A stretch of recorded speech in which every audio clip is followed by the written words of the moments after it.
Hello student, welcome to Navank digi lessons class.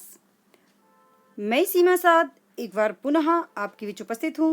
तो students, आज हम हल करने जा रहे हैं मुगल साम्राज्य की स्थापना एवं उत्कर्ष टॉपिक के अभ्यास प्रश्न को। तो आइए हम शुरुआत करते हैं सबसे पहले सही विकल्प से। सही विकल्प का हमारा पहला क्वेश्चन इस प्रकार है, पानीपत का प्रथम युद्ध किसके बीच हुआ था? इसके ऑप्शंस हैं आ अकबर और शेर शाह के बीच, बा बाबर और इब्राहिम लोदी के बीच, सा हुमायूं और शेर शाह के बीच, दा है बैरम खां और हेमू के बीच। इसका जो सही आंसर है वह बा ऑप्शन है, बाबर और इब्राहिम लोदी के बीच। तो पानीपत का जो प्रथम युद्ध है वह 1526 में बाबर और इब्राहिम लोदी के बीच हुआ था।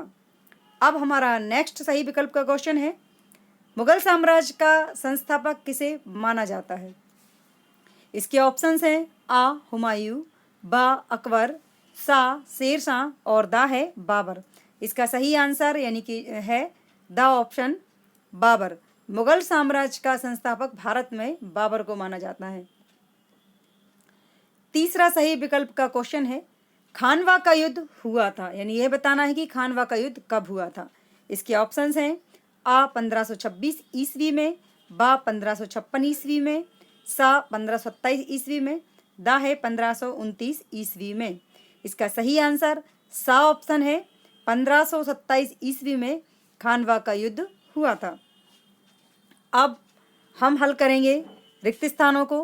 रिक्त स्थान का हमारा पहला क्वेश्चन इस प्रकार है, बाबर द्वारा लिखी गई आत्मकथा खालिस्तान नाम है। तो इसमें जो शब्द आएगा वो आएगा तुजुक ए बाबरी या बाबर नामा। तो स्टूडेंट्स, इसके जो आंसर हैं खालिस्तान के, जो शब्द इसमें आने हैं वो मैं नेक्स्ट स्लाइड में आपको मिलेंगे आपको। तो इसमें जो शब्द आएगा वह आएगा बाबर द्वारा लिखी गई आत्मकथा का नाम तुजुक ए बाबरी या बाबरनामा है। उसी को तुजुक ए बाबरी कहते हैं और उसी को बाबरनामा के नाम से जाना जाता है। अब हमारा सेकंड खालिस्तान है, पानीपत का द्वितीय युद्ध सन खालिस्तान में हुआ था। तो पानीपत का दूसरा युद्ध किस सन में हुआ था यह बताना है। इसमें जो शब्द आएगा वह आएगा 1556 में। पानीपत का द्वितीय युद्ध हेमू विक्रमादित्य और बैरम खां के बीच 1556 में हुआ था। अब तीसरा खालिस्तान है, अकबर का संरक्षक खालिस्तान को बनाया गया। अकबर का संरक्षक किसे बनाया गया था? बैरम खां को। इस खालिस्तान में शब्द भराना है, यह शब्द जो आएगा वह आएगा बैरम खां। अकबर का संरक्षक बैरम खां को बनाया गया था। हमारा चौथा खालिस्तान है, शेर शाह के बचपन का नाम खालिस्तान था, यानी शेर शाह के बचपन का नाम बताना है। तो शेर शाह के बचपन का नाम फरीद था और बड़े में फिर उसका नाम बदलकर शेर शाह रख दिया गया था। तो इसमें शब्द क्या आना है? फरीद। अब हमारा पांचवा खालिस्तान है, घाघरा का युद्ध बाबर व खालिस्तान के बीच हुआ था। तो घाघरा का युद्ध बाबर व अफगानों के बीच हुआ था। तो इसका आंसर है अफगानों। इसमें शब्द कौन सा आना है? अफगानों। तो स्टूडेंट्स, इस तरह ये पांचों खालिस्तान में भरने वाले शब्द मैंने आपको यहाँ पर लिखकर इस स्लाइड में बताए हैं, इन्हें आपको खालिस्तान में भरना है। अब आगे बढ़ेंगे और हम हल करेंगे लघुत्तरीय प्रश्न को। तो लघुत्तरीय प्रश्नों में पहला प्रश्न है हमारा, शेर शाह द्वारा जीर्णोद्धार की गई सड़क का नाम लिखिए। यानी इस क्वेश्चन में हमें शेर शाह ने जिस सड़क का जीर्णोद्धार करवाया था उसका नाम बताना है। हमारा आंसर है, शेर शाह ने कलकत्ता से पेशावर को जोड़ने वाले राजमार्ग ग्रांड ट्रंक रोड का जीर्णोद्धार करवाया था, यानी कराया था। तो शेर शाह ने कलकत्ता से पेशावर तक जोड़ने वाले राजमार्ग ग्रांड ट्रंक रोड का जीर्णोद्धार करवाया था, जिसे हम वर्तमान में जीटी रोड के नाम से भी जानते हैं। ग्रांड ट्रंक को ही हम शॉर्ट में जीटी रोड कहते हैं। अगला क्वेश्चन है, हुमायूं को पुत्र रत्न की प्राप्ति कब और कहाँ हुई? मीन्स हमें यह बताना है इस क्वेश्चन में कि हुमायूं को पुत्र रत्न की प्राप्ति कहाँ पर हुई थी और किस सन में हुई थी। इसका आंसर है, हुमायूं को पुत्र रत्न की प्राप्ति सन 1542 ईस्वी में अमरकोट, जो कि सिंध राज्य में आता था, के हिंदू राजा बीरसाल के महल में हुई थी। 1542 में अकबर का जन्म हुआ था। कहाँ पर हुआ था? हिंदू राजा बीरसाल के महल में हुआ था और वह जगह थी अमरकोट। तो अमरकोट में अकबर का जन्म हुआ था। तो इस तरह हम ये कह सकते हैं कि हुमायूं के पुत्रत्व की प्राप्ति 1542 में हुई थी। नेक्स्ट क्वेश्चन है, हल्दी घाटी का युद्ध कब और किसके बीच हुआ था? मीन्स हल्दी घाटी एक जगह का नाम है। तो हल्दी घाटी उसे क्यों कहते हैं? क्योंकि वहाँ जो मिट्टी है उसका रंग हल्दी की तरह पीला है, इसलिए उस जगह को हल्दी घाटी के नाम से जाना जाता है। हल्दी घाटी का युद्ध सन 1576 ईस्वी में मेवाड़ के शासक महाराणा प्रताप और मुगल सेना के बीच हुआ था। तो कब हुआ था हल्दी घाटी का युद्ध? हल्दी घाटी का युद्ध सन 1576 में महाराणा प्रताप और मुगल सेना के बीच हुआ था।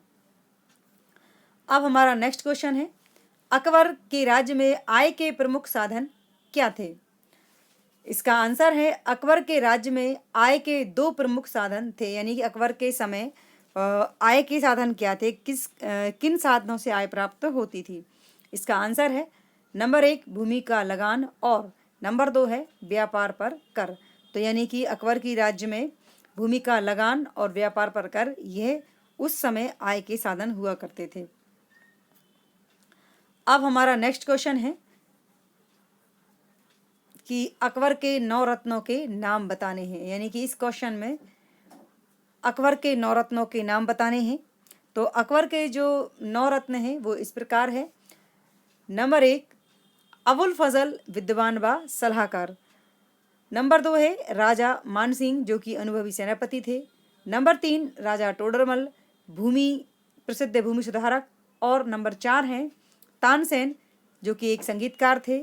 नंबर 5 बीरबल चतुर बागपटु सलाहकार। 5वां है हकीम हुक्काम जो कि अकबर की राज्य के राज्य वैद्य थे, मतलब उनकी राज्य के चिकित्सक थे वो। अगला है नंबर 7 अब्दुल रहीम खान खाना। अब्दुल रहीम खान खाना अकबर के राज्य में कवि थे। इसके बाद फैजी कवि व दार्शनिक थे। और नंबर 9 है मुल्ला दो प्याजा। तो मुल्ला दो प्याजा जो थे वह मस्खरा और मनोरंजन करता, जिसे हम एंटरटेनर भी कहते हैं इंग्लिश में। तो वह एक मस्खरा थे, मस्खरा को ही मनोरंजन करता कहा जाता है। तो अब हम आगे बढ़ेंगे और दीर्घोत्तरीय प्रश्न को जानेंगे। दीर्घोत्तरीय का जो हमारा पहला क्वेश्चन है वो इस प्रकार है, शेरशाह की शासन व्यवस्था का वर्णन कीजिए। तो शेरशाह की शासन व्यवस्था हमें बतानी है। आंसर इस प्रकार है, शेरशाह का शासन प्रबंध।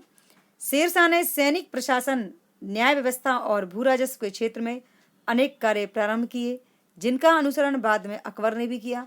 मतलब शेरशाह ने प्रशासन में कई बदलाव किए थे और उन्हें बाद में अकबर ने भी अपनाया था। शेरशाह ने अपने साम्राज्य को प्रांतों में और प्रांतों को सरकारों में, मीन्स उसने अपने साम्राज्य को, उसके पूरे साम्राज्य को उसने प्रांतों में बांटा। प्रांत मीन्स होता है राज्य, जिसे इंग्लिश में हम स्टेट कहते हैं, जिन्हें पुनः परगनों मीन्स होता है जिला, में विभाजित किया गया। सरकारों और परगनों के अधिकारियों को समय समय पर स्थानांतरित किया जाता था। यानी कि जो अधिकारी सरकार मीन्स प्रांत और परगना मीन्स जिले में नियुक्त होते थे, उनका ट्रांसफ़र भी उस समय किया जाता था। और शेरशाह ने समान न्याय व्यवस्था लागू की तथा मुद्रा व्यवस्था में सुधार किया। उसके द्वारा चलाया गया चांदी का सिक्का जो रुपया के नाम से जाना जाता था, वह मुगल काल में तथा उसके बाद 1835 तक प्रचलित रहा। उसने यात्रियों के लिए कुओं और सरायों की व्यवस्था की एवं वृक्षारोपण करवाया। तो इस तरह ये शेरशाह की शासन व्यवस्था थी। सराय मीन्स होता है धर्मशाला, जिसे आज हम धर्मशाला कहते हैं, उसी को पहले सराय कहते थे। अब हमारा नेक्स्ट क्वेश्चन है, अकबर द्वारा निर्मित इमारतों का वर्णन कीजिए। तो अकबर ने इलाहाबाद, आगरा तथा लाहौर में किले बनवाए तथा आगरा के निकट फतेहपुर सीकरी नामक शहर बसाया तथा वहाँ सुंदर इमारतें बनवाई गईं, जिनमें दीवाने आम, दीवाने खास, जोधाबाई का महल, बीरबल का महल, जामा मस्जिद, शेख सलीम चिश्ती की दरगाह व बुलंद दरवाज़ा उल्लेखनीय है। यानी ये जो जितने भी नाम मैंने यहाँ पर लिए हैं, ये सभी चीज़ें अकबर के द्वारा बनवाई गई थी। और जो आगरा के पास फतेहपुर सीकरी नामक नगर है, उसे स्वयं अकबर ने बसाया था। नेक्स्ट क्वेश्चन है, अकबर की राजपूत नीति का विस्तार से बताना है, यानी अकबर की राजपूत नीति को हमें यहाँ पर इस क्वेश्चन में बताना है। अकबर ने साम्राज्य का विस्तार करने के प्रयत्नों से यह समझ लिया कि हिंदुओं के सहयोग से ही साम्राज्य को स्थिरता प्राप्त होगी। अतः उसने राजपूतों की ओर मित्रता का हाथ बढ़ाया, उनसे वैवाहिक संबंध स्थापित किया। अपने अधीन राजपूत राजाओं से उसने उदारतापूर्ण व्यवहार किया और उनकी धार्मिक भावनाओं को ठेस नहीं पहुंचाई।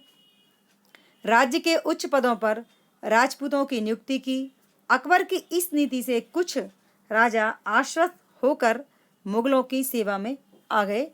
मीन्स हम ये कह सकते हैं कि अकबर ने जो राजपूत नीति अपनाई थी, राजपूत राजाओं को अपनी ओर शामिल करने के लिए, उसमें वह सफल भी रहा और उसकी इस नीति से कई राजपूत राजा उसकी शरण में आ गए। Thanks for watching.